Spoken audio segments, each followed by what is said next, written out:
So that, ladies and gentlemen, is pretty much it. I just want to leave you with the thought that the online gaming space is still in its early days. There's still a huge amount of potential yet. We're barely scratching the surface. When you look at what's going on in the Far East, car racing games, fashion games, dancing games, why are we not seeing all these over here? We've seen some success on Facebook, and I believe there are going to be much more beautiful, brilliantly designed games than something like Farmville. It's not all just about the Facebook platform, and any of you building online games, I wish you all the very best of luck. So thank you very much for listening.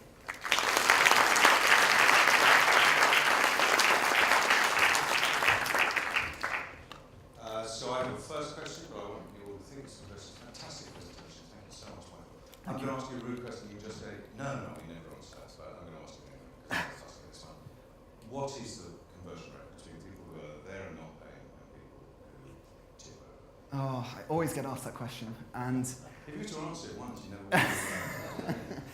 will. No, it's one of the questions we don't reveal, but I do beat around the bush a little bit and say that, as I said, that the site has now been very profitable for over a year.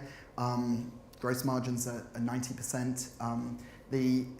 It's somewhere between, it's single-digit percentage, basically. That's a fair answer. Yeah, okay, good. You're happy with that. Excellent. And then if I can have a follow-up question. The TV thing is fascinating, frankly.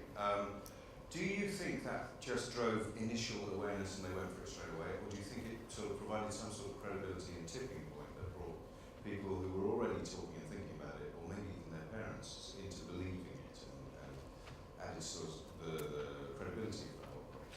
Yeah, it's something we've grappled with internally, and we don't exactly know the answer, but we have a tricky problem because we're not only creating a product that we want kids to connect with, but it's something parents have to feel comfortable with as well.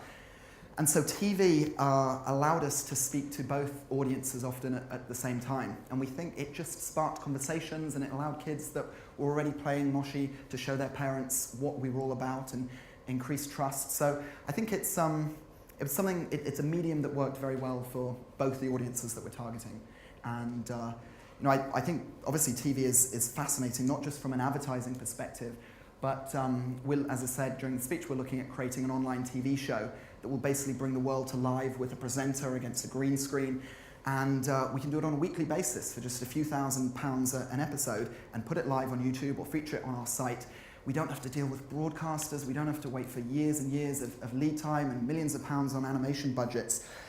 We don't know if it's going to work, but the feedback from an audience has been very, very exciting. They can see their name if they win a competition mentioned by this presenter. We can show their artwork and a whole host of other areas. So I think very, very exciting to see where that experiment goes. Cool. Any other questions for... yes,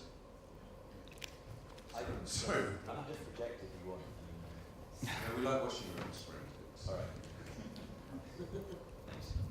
Hi, just given the fact that you've now got an IP in your hands that's colossally, brand that's really popular and really exploding, I really want to ask, to what extent you having to resist the temptation to run off in a dozen different directions with the IP? You must have a lot of people approaching you saying, well, look, why don't we turn it into a serial? Why don't we turn it to this, that, and everything? So are you, on one hand, resisting that temptation quite carefully, or are you actually feeling pretty focused about what you're doing? Do you feel quite safe, I suppose, is my question. This is something we grapple a lot with internally as well, and what we're trying to do is build a property over a very long period of time rather than to milk it for as much cash as possible in the short term. And so in all the licensing chats we've been having, the potential licensees have been surprised by our angle because we're not after high advances. What we want is high back end and high percentages for the products that are created. So we're being very, very careful. We've got a book, first of several books coming out with Penguin next month. We've got some toys coming out with Vivid shortly, and a few other key categories, but we're certainly not doing lots. Well, what's if I just add a back-end question, what's the worst idea that someone's come up with from insurances? Like something you just thought, Jesus Christ, really? Oh, goodness. I don't want to embarrass anyone that's written to us. I think basically there's a large pile of bad ideas, and we class a bad idea as anything that is just almost exploiting the brand, literally just slapping a logo on a product without any added value. But if something ties back into the world, as I said, with a unique code, or it unveils backstory to a character, or it unveils new artwork, then we think that's something worth exploring. Because kids are smart, you know, they can see through properties that are just trying to be exploitative, and that's how you create a fad. And you can make a lot of money from a fad in the short term, but we think more exciting to build something over many, many years.